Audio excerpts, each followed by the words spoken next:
ধন, সম্পদ, ঐশ্বর্য। মানুষ হয় নিজের সৌভাগ্যের দ্বারা এগুলো লাভ করে থাকেন বা কর্মের দ্বারা। সৌভাগ্য আসলে কি? গ্রহের দশা, যা প্রত্যেক মুহূর্তে বদলাতে থাকে। কর্মের মাধ্যমে যখন আপনি ধন অর্জন করেন, তখন সেই ধন আপনার আগামী প্রজন্ম লাভ করে। সেটা হয় সে ভোগ করে বা তার জন্য তার ভোগান্তি হয়। আর এটা নির্ভর করছে আপনার কর্মের ওপরে। কি কর্ম করেছেন আপনি সেই ধনকে লাভ করার জন্য?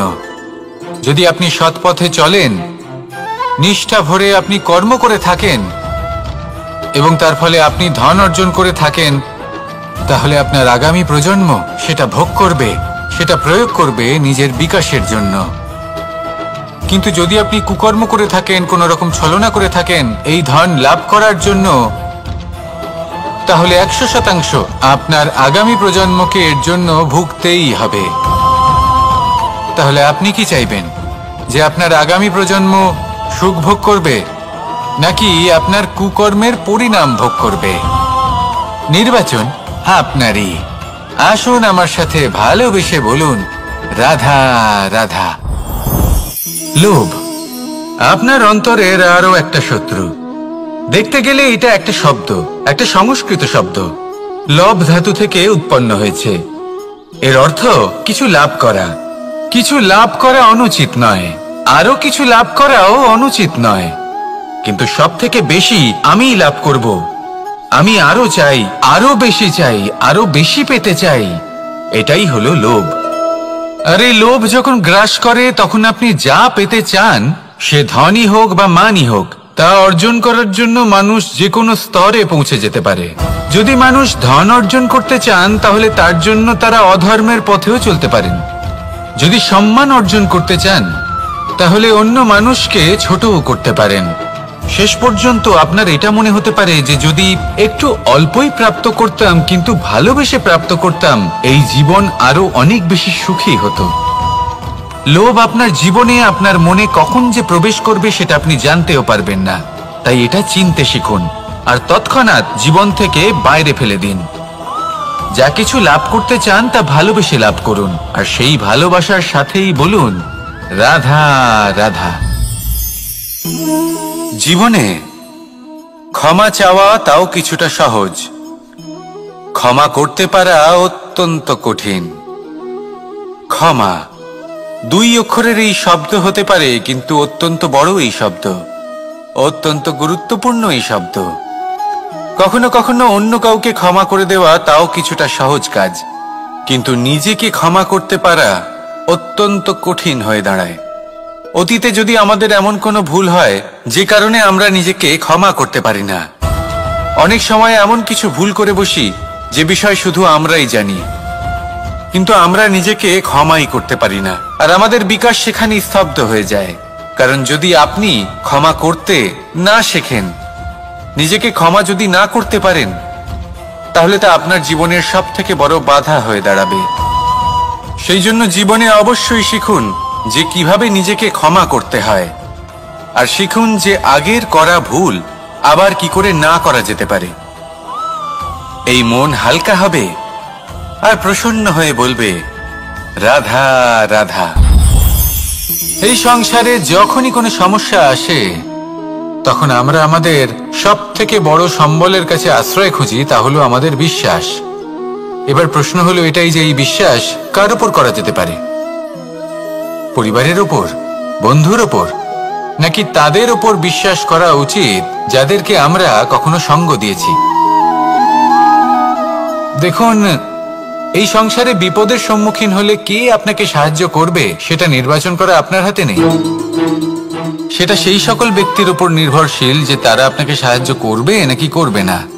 অর্থাৎ যখনই কোনো বিপদ আসে, সর্বপ্রথম তার সম্মুখীন আমাদের নিজেকেই হতে হয়, আর তার জন্য প্রস্তুত থাকা প্রয়োজনীয়। সেই শক্তি, সেই সাহস অর্জন করা প্রয়োজনীয়।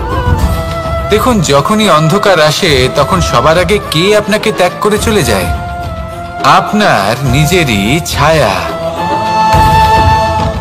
এই অন্ধকারের সম্মুখীন হতে হয় অন্তরের প্রদীপের দ্বারা, অন্তরের আত্মা দ্বারা। তবেই আপনি অন্ধকারের ওপর জয়লাভ করতে পারবেন। সেই জন্য যে বিপদই আসুক না কেন, নিজেকে তার জন্য প্রস্তুত রাখা উচিত। সেই সাহস নিয়ে আসুন। এমন কোনো বিপদ নেই যা আপনাকে ভেঙে দিতে পারে। আসুন আমার সাথে ভালোবেসে বলুন, রাধা রাধা। মানুষ সবসময় চায় যে তার জীবনে যেন কখনো কোনো সমস্যাই না আসে। সে চায় তার জীবন যেন শুধুমাত্র শান্তি এবং সুখের দ্বারা পূর্ণ থাকে। কিন্তু এই চাহিদা অনুচিত কিছু নয়। আমরা সবাই এটাই চাই যে জীবনে সুখ থাক, শান্তি থাক। কিন্তু এই কথা সবসময় মনে রাখবেন, যে সূর্য উদিত হন সংসারকে প্রকাশমান করেন, দুপুরবেলায় সংসারকে রৌদ্র প্রদান করেন, সন্ধেবেলায় তাকেও অস্ত যেতে হয়। এবার আমাদের জীবন চক্র কিছুটা এরকমই। কোনো কিছুই চিরকাল একরকম থাকে না। কখনো এই নদীকে দেখুন যা বয়ে চলেছে। এই নদী যা বয়ে চলেছে তার পথেও অনেক বিপদ আসে।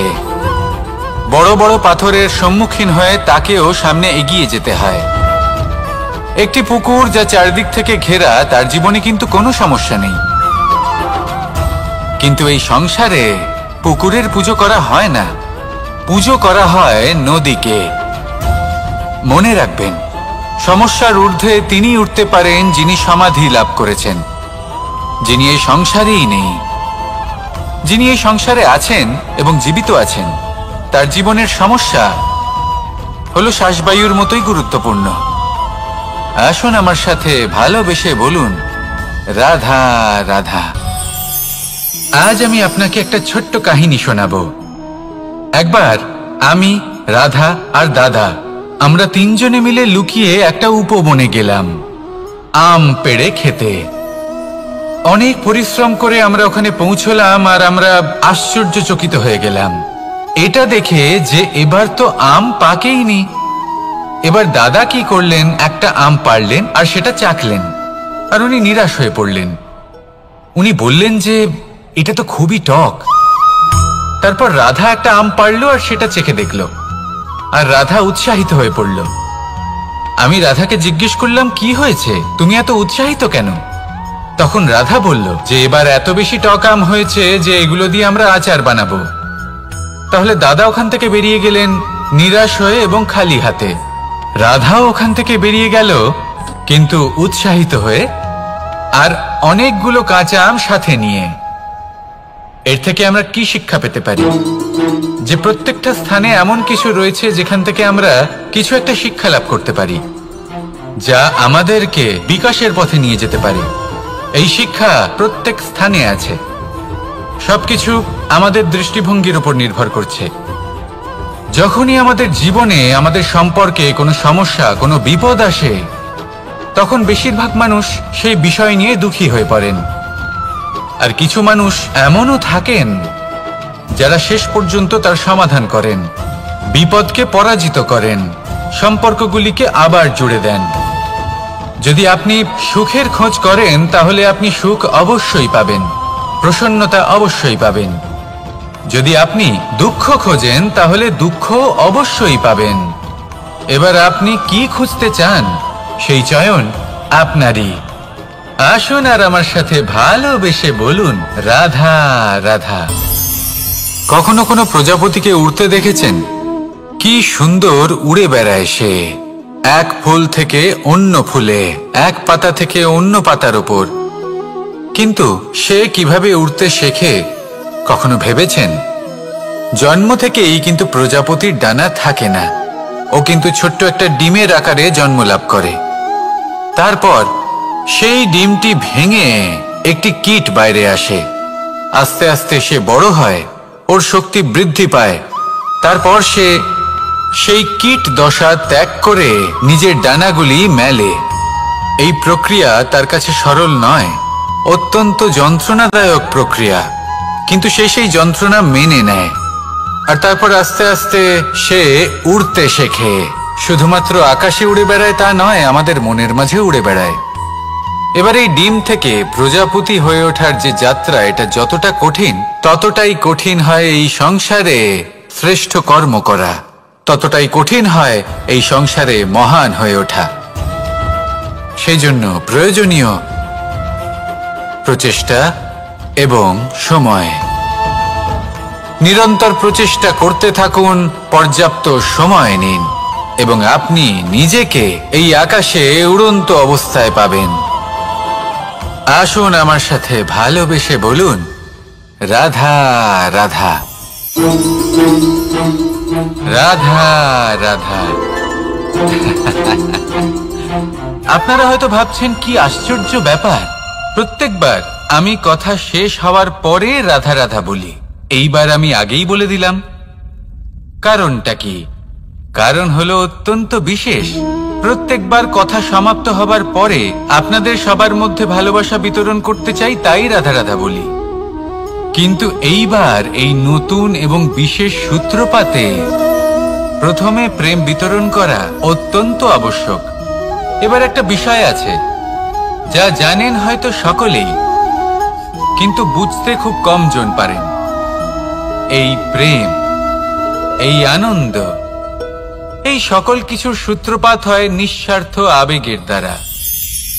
ঠিক যেমন একজন মাতাকেই দেখে নিন। যখনই একজন মাতা সন্তানকে জন্ম দেন, তখন এই সংসার ভুলে যায় যে তার জন্য এটা একটা নতুন জন্ম। কারণ একজন নারী তখন একজন মাতৃরূপে নতুন ভাবে জন্ম নেন। একজন নারী স্ত্রী ও গৃহবধূ রূপে কিছু অধিকার লাভ করে থাকেন, কিন্তু তিনি যখন মা হয়ে যান তখন তিনি শুধুই দান করতে শেখেন। নিজের সন্তানের জন্য কত কিছুই না করেন, তাকে বাৎসল্যের সাগরে ভাসিয়ে নিয়ে যান। এই সংসারে রাজকুমার জন্ম নিতেই পারেন, তাকে রাম এবং লক্ষ্মণ কিন্তু মায়েরাই বানিয়ে তোলেন। একজন গোয়ালা জন্ম নেয়, তাকে দ্বারকাধীশ একজন মাই বানিয়ে তোলেন। পিতা হলেন সেই পর্বত যার একটা অংশ হলো তার সন্তান, কিন্তু মা হলেন সেই শিল্পী যিনি একটা পাথরকে খোদাই করে এমন এক মূর্তি গড়ে তোলেন যাকে সকলে পূজনীয় মনে করেন। তাহলে স্মরণ করুন সেই সকল মুহূর্ত যেগুলি আপনি নিজের মাতার সাথে অতিবাহিত করেছেন। অনুভব করতে পারবেন যে কিভাবে এক মুহূর্তেই এই মন প্রফুল্ল হয়ে ওঠে। এবারের কারণ কি? এর কারণ হলো এই জীবনের আসল দ্বারই হলো মমতা।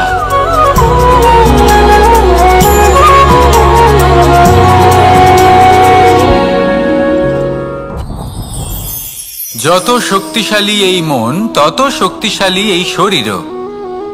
এই যে আমাদের শরীর, এটা আসলে কি? এ হলো একটা রথের মতো। আর একটা রথ ততক্ষণ চলতে পারবে না যতক্ষণ না তাকে কোনো সারথি চালাবে। এই মন হলো শরীরের সারথি। এবার ভাবুন, যদি এই সারথি শক্তিহীন হয়, দুর্বল হয়, তাহলে এই রথের কি হবে? এটা উচিত পথে চলতে পারবে না, উচিত গতিতে চলতে পারবে না, মন মতো স্থানে এটা পৌঁছতেও পারবে না। সেই জন্য মনের শক্তি অত্যন্ত প্রয়োজনীয়। এবার মনের শক্তি আমরা কোথা থেকে লাভ করি?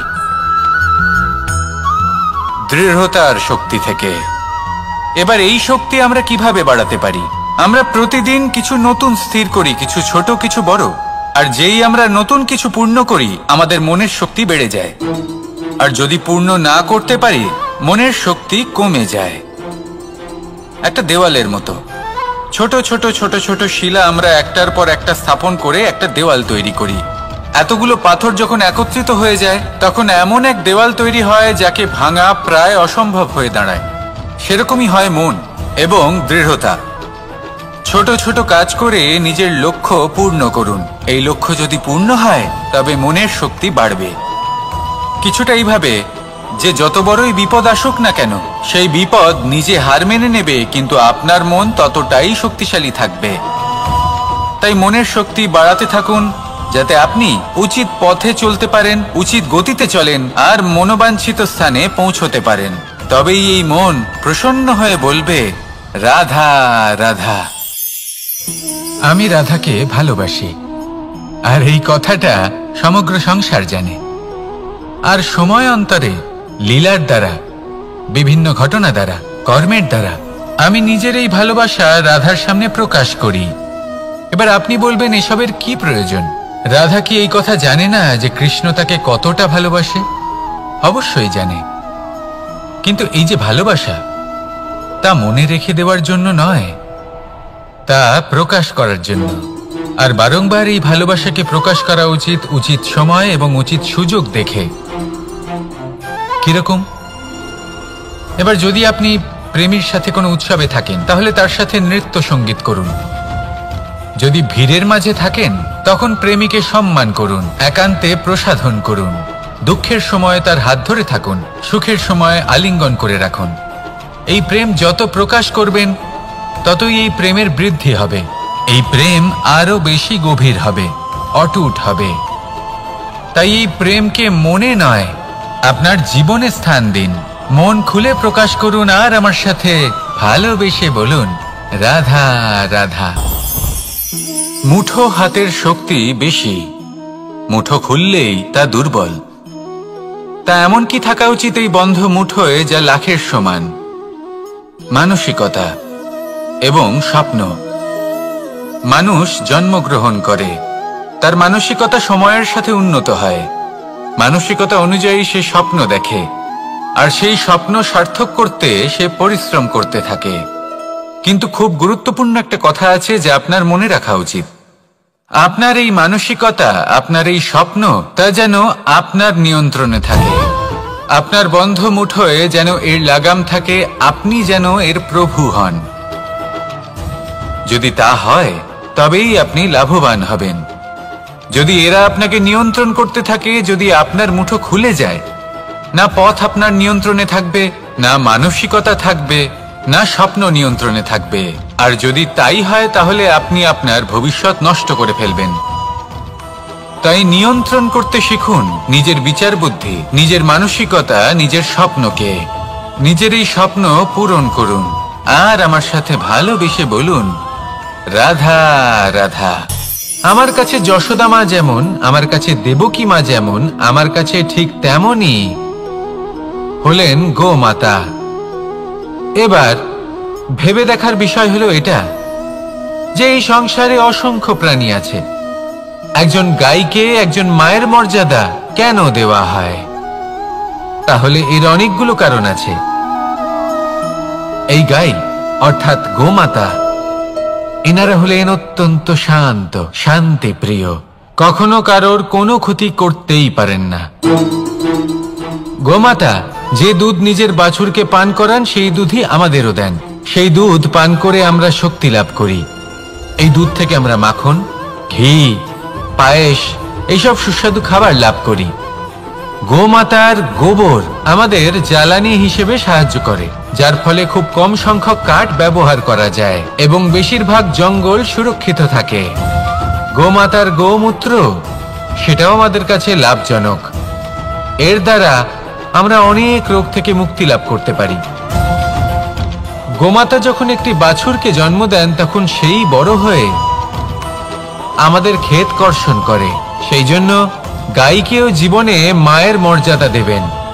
যতটা সম্ভব তাকে সেবা করুন এবং ভালোবেসে তাকে পালন করুন। এই মন নিজে থেকেই প্রসন্ন হয়ে বলবে, রাধা রাধা।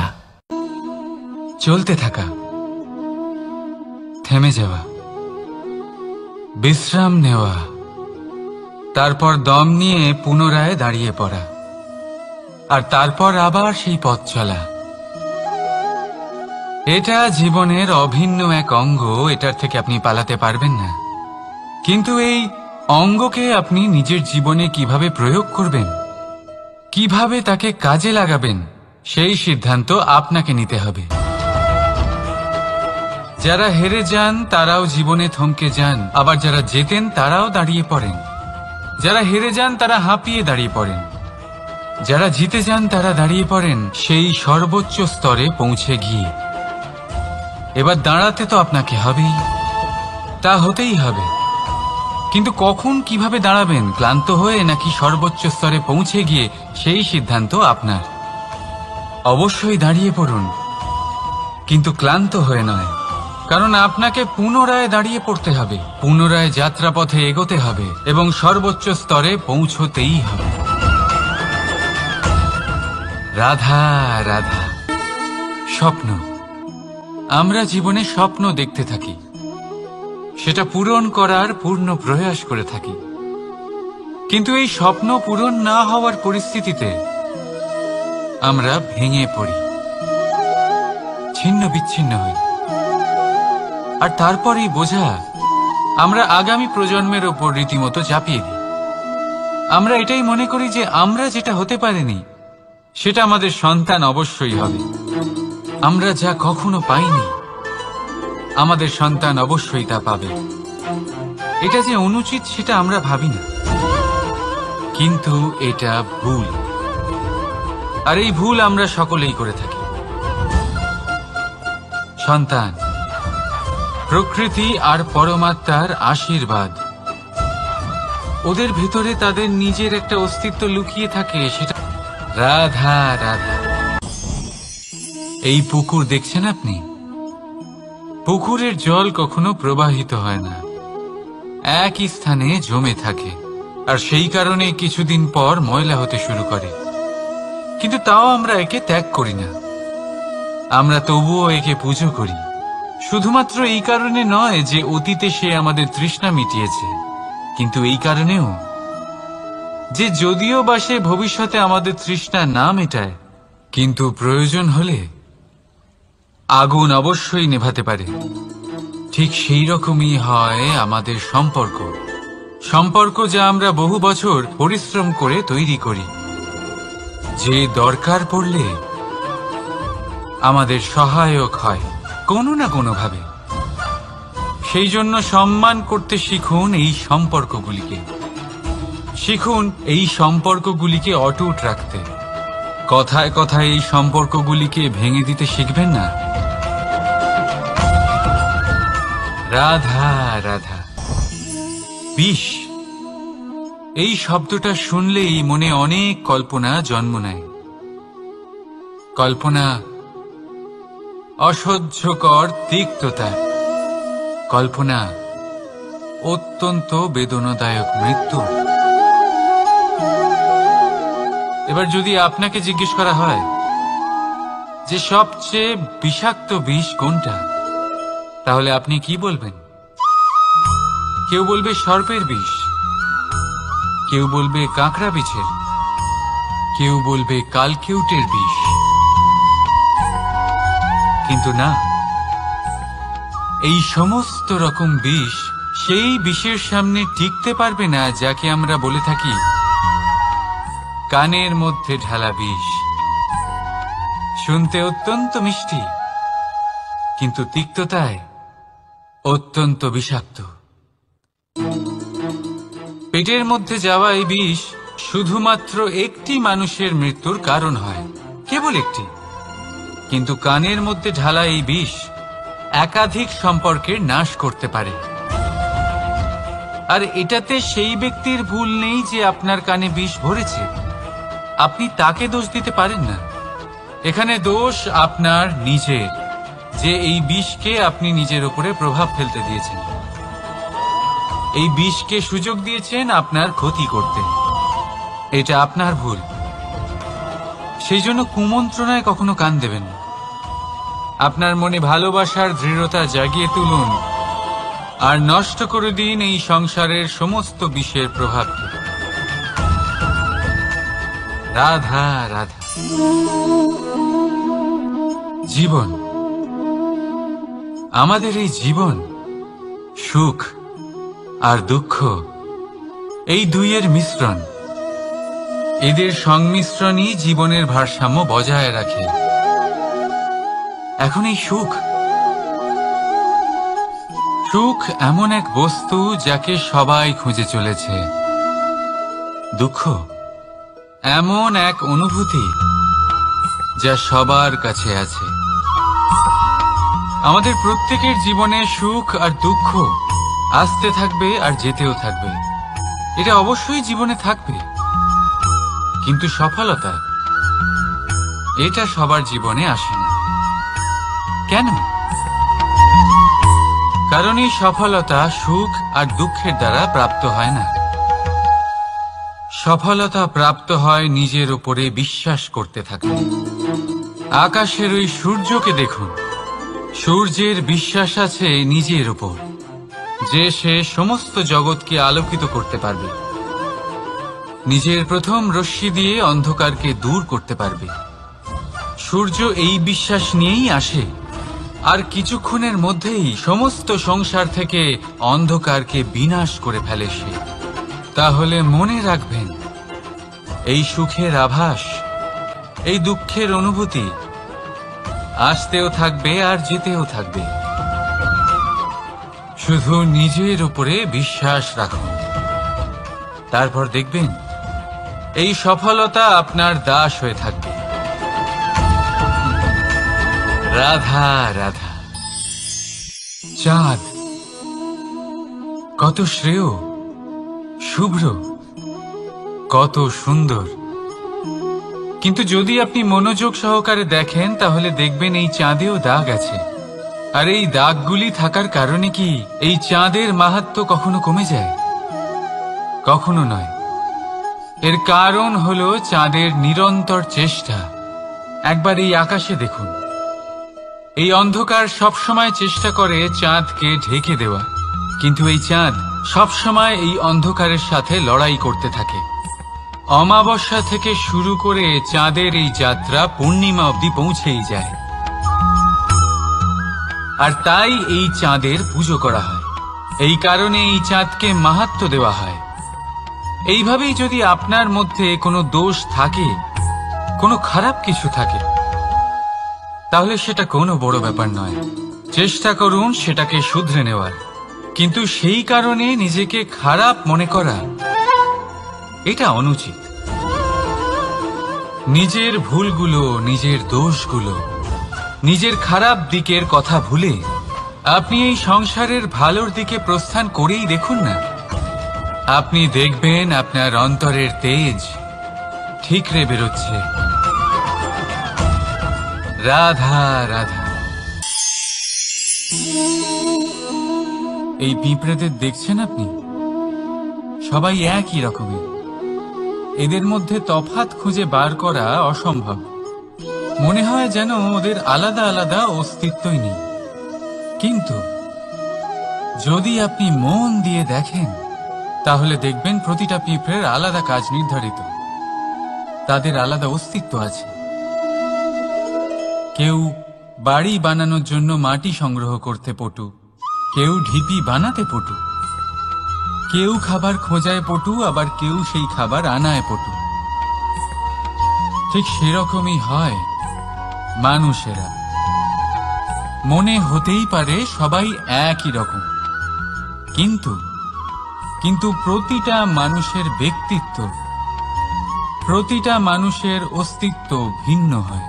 আর সত্যি কথা বলতে কি, প্রতিটা মানুষের ভিন্নতাই আমাদের প্রগতির দিকে নিয়ে যায়।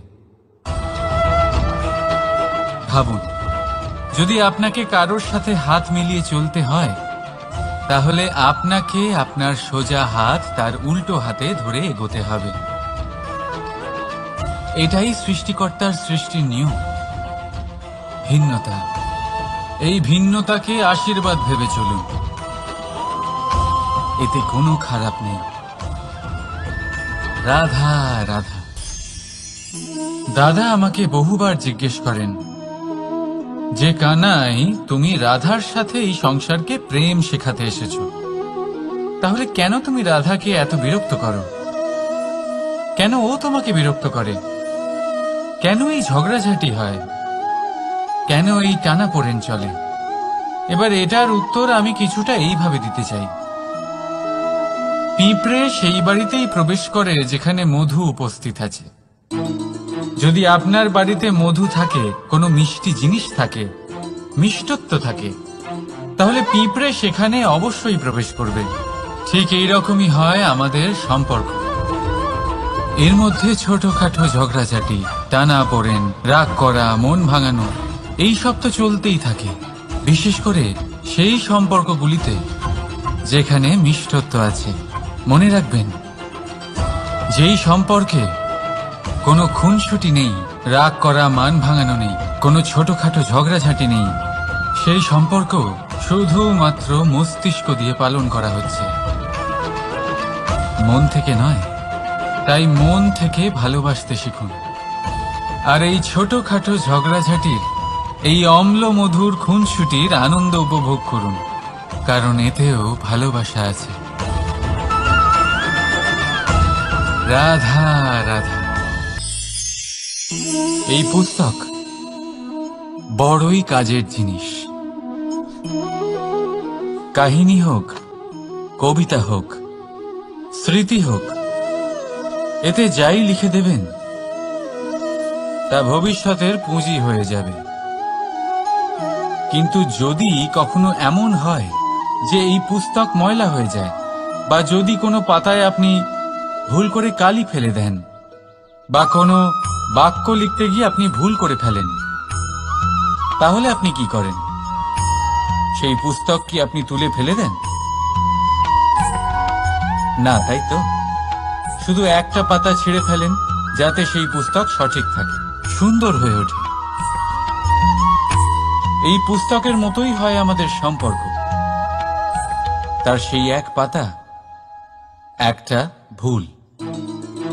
তাই যে কোনো সম্পর্কে যদি কারোর কোনো ভুল হয়ে গিয়ে থাকে, তাহলে সেই ভুলকে সম্পর্ক থেকে দূরে করা সঠিক হবে। সেই ভুলকে ভুলে যাওয়াই সঠিক হবে। সেই সম্পর্ক ভাঙা নয়, সেই সম্পর্ক সামলে রাখুন। কারণ ভুল তো সবার দ্বারা হয়। যদি এরকম করেন, তবেই জীবনরূপী পুস্তক আরো সুন্দর হয়ে উঠবে। একে অপরকে ক্ষমা করতে শিখুন। একে অপরের ভুলকে ভুলে যেতে শিখুন। তারপর দেখবেন এই জীবনে আরো আনন্দ আসবে, আর এই সম্পর্ক নিঃশ্বাস নিতে থাকবে। রাধা রাধা।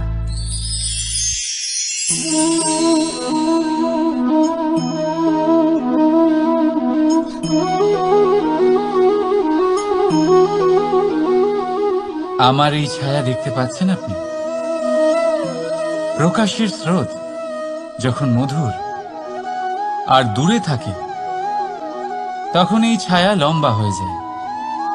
কিন্তু যেই প্রকাশের স্রোত মাথার উপরে চলে আসে, এই ছায়ার আকার ক্রমশ ছোট হতে থাকে, আর অন্ধকারে তো এই ছায়া বিলুপ্ত হয়ে যায়। কিছুটা এরকমই হয় আমাদের অহংকার। সুখের আগমন হলে, বৈভবের উপলব্ধিতে এটা বাড়তে থাকে। কিন্তু যেই সংকটের তাপ বেড়ে ওঠে, অহংকার ছোট হতে থাকে। আর যখন সংকটের এই অন্ধকার আমাদের চারিদিক থেকে ঘিরে ধরে, তখন এই অহংকার আমাদের ছায়ার মতোই বিলুপ্ত হয়ে যায়। মাত্র আমি শ্রেষ্ঠ, আর কেউ নয়, এই আত্মসম্মান নয়, এ হলো অহংকার। আর অহংকার আর কিছুই নয়, শুধু পতনের দিকে প্রথম পদক্ষেপ। আর এই জীবনে পতনের দিকে নয়, প্রেমের দিকে এগিয়ে যান। আর আমার সাথে ভালোবেসে বলুন, রাধা রাধা। আপনি কি কখনো ফলে ফুলে পরিপূর্ণ বৃক্ষ দেখেছেন? তার ডালগুলো কিরকম স্বাধীনভাবে বেড়ে ওঠে। কিন্তু যদি এই ডালগুলো মূলের সাথে ঠিকভাবে যুক্ত না থাকে, সেই বৃক্ষের মূলগুলি গভীর না হয়, তাহলে কি হবে? তাহলে কি সে সেই সব সুবিধা পাবে? কখনোই নয়। সেই বৃক্ষের ডাল পড়ে যাবে, সেই বৃক্ষ ভূমিষ্ঠ হয়ে যাবে। ঠিক সেইভাবেই চিন্তাভাবনার স্বাধীনতার আনন্দ আপনি তখনই আস্বাদন করবেন, যখন আপনার শিক্ষা গভীর হবে। তাই স্বাধীন থাকুন দৃষ্টিভঙ্গিতে, কিন্তু যুক্ত থাকুন শিক্ষার সাথে। রাধা রাধা। সমাজ আমরা এই সমাজে বাস করি আর বহুবার একটা গুরুত্বপূর্ণ কথা ভুলে যাই। এই সমাজ আমরা সকলে মিলে তৈরি করি। সমস্ত সময় কাটিয়ে দিই এইটা ভাবতে ভাবতে যে এই সমাজ কি ভাববে, আমার কি করা উচিত, আমার কি ভাবা উচিত, কি পড়া উচিত, কোনটা সঠিক কোনটা ভুল। যদি আমি এটা করি তাহলে কয়েকজনের এটা মনে হবে না তো যে আমি খারাপ, যখন আমি তা নই। মনে ভয় উৎপন্ন হয় সেই কয়েকজন মানুষের জন্য। তার কারণ হলো আমরা আমাদের মনের কথা শুনতে পাই না, না শুনতে পারি, না বলতে পারি, আর না করতে পারি। সেই কয়েকজন মানুষের ভয় আমরা খারাপের বিরোধিতা করা ছেড়ে দিই। কিন্তু কখনো নিজেকে জিজ্ঞেস করুন, শেষ পর্যন্ত কারা এই কয়েকজন মানুষ? এই সংসারে প্রতিটি মানুষেরই নিজের আলাদা আলাদা ব্যক্তিত্ব আছে, আলাদা দৃষ্টিভঙ্গি আছে। তাই যদি আপনি এটা ভাবেন যে আপনি সবাইকে খুশি করতে পারবেন, তাহলে আপনি ভীষণ বড় ভুল করছেন। জীবনে কর্ম তাই করুন যাতে আপনার অন্তরাত্মা সন্তুষ্ট হয়, আর অন্তরাত্মা সন্তুষ্ট তখনই হবে যখন আপনার কর্ম শুভ হবে। তাই নিজের মনের কথা শুনে এই সংসারে শুভ কর্ম করতে থাকুন, তবেই এই সংসারের কর্মে আপনি সার্থক হবেন। রাধা রাধা। এই পাতাকে দেখুন, কত কোমল, কত শীর্ণ। যদি এর উপরে একটুও জোর খাটান বেঁকে যাবে। পাতা তো এরকমই হয়, একটু জোর খাটালেই তা বেঁকে যায় এদের নমনীয়তার জন্য। কিন্তু ওদের এই নমনীয়তার জন্য ঝড়ে বিপর্যয়ে ওরা ভেঙে পড়ার থেকে বেঁচে যায়।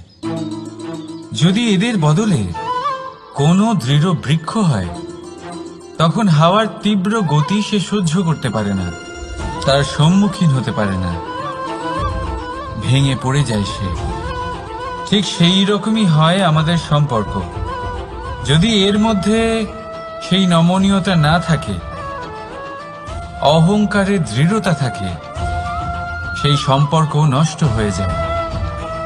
তাই আনুন এই নমনীয়তা আপনার সম্পর্কে, যাতে কাল যদি কোনো সমস্যা এসে দাঁড়ায় এই সম্পর্ক যেন না ভেঙে যায়। একবার ওই আকাশের দিকে তাকান, সূর্য চন্দ্রকে দেখে নত হয়ে যায়, আর আমরা তো সাধারণ মানুষ। তাই সম্পর্ক নিচু করবেন না, সম্পর্কের সামনে নত হতে শিখুন। রাধা রাধা। প্রেম, আমরা সকলে প্রেম করি, প্রেম পাওয়ার চেষ্টা করতে থাকি। আর এমনও অনেক মানুষ আছেন যারা প্রেম অর্জন করেও ফেলেন, কিন্তু সেখান থেকে শুরু হয় এক নতুন অধ্যায়ের।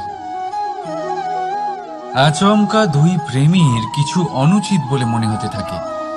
আচমকা দুজনে নিজেদের অস্তিত্ব নিয়ে বিচলিত হতে থাকেন। এবার এমন হলে কি করা যেতে পারে?